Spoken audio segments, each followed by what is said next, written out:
Assalamualaikum warahmatullahi wabarakatuh. Perkenalkan, nama saya Fitri Diana dari kelas MGT 1 Reguler B. Saya memiliki jurusan manajemen.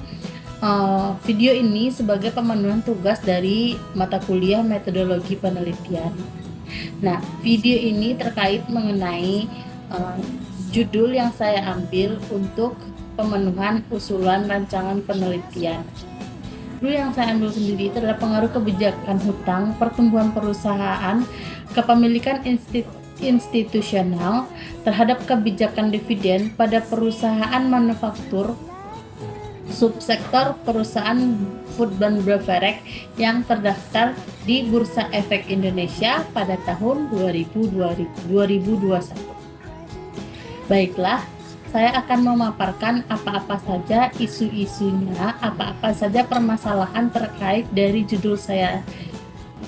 Menurut Bawameweni dan Afriyani pada tahun 2019,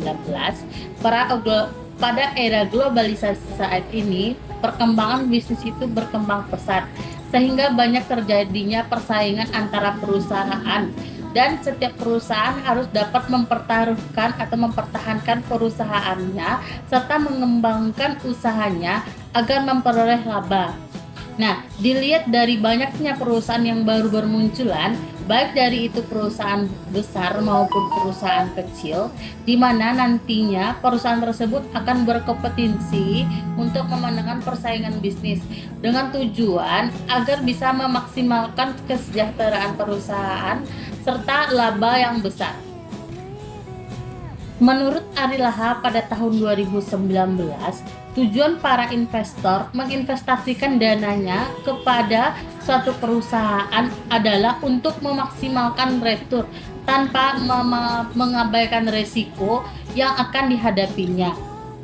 Untuk investasi pada saham dan pendapatan bunga, investasi pada surat-surat dan juga hutang. Salah satu faktor utama dalam pertumbuhan ekonomi di dalam Indonesia adalah dengan adanya kontribusi dari sektor manufaktur, salah satunya yaitu perusahaan manufaktur food dan beverage. Menurut Mawarni dan juga Ratnanadi pada tahun 2014, kebijakan dividen menjadi salah satu elemen yang dapat diprediksi perusahaan, dan sebagian besar perusahaan mulai membayar dividennya setelah mencapai keuntungan dari bisnisnya. Nah, suatu perusahaan dikatakan baik dan memiliki hasil imbal dividen yang baik itu adalah jika pembagian dividennya itu di atas 5%. Dari data yang saya peroleh dari Bursa Efek Indonesia, saya mengambil 30 perusahaan yang terdaftar di sana. Nah, dari 30 perusahaan ini terdapat hanya 20 perusahaan saja pada tahun 2021 membagikan dividennya di atas angka 5%, dan 28 perusahaan lainnya itu membagikan dividennya di bawah dari 5%. Maka dapat dikatakan bahwa pada tahun 2021 pembagian dividen di pada perusahaan yang terdaftar di Bursa Efek Indonesia itu sangat kecil, yang membagikan dividennya itu di atas rata-rata.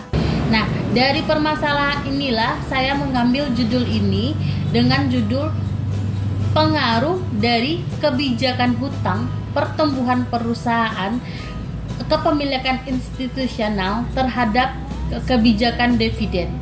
Tujuan penelitian ini sendiri adalah untuk mencari apakah kebijakan hutang berpengaruh pada kebijakan dividen, dan apakah pertumbuhan perusahaan berpengaruh pada kebijakan dividen, dan apakah kepemilikan institusional berpengaruh pada kebijakan dividen. Metode dari pengumpulan data rancangan usulan penelitian ini adalah dengan analisis laporan keuangan.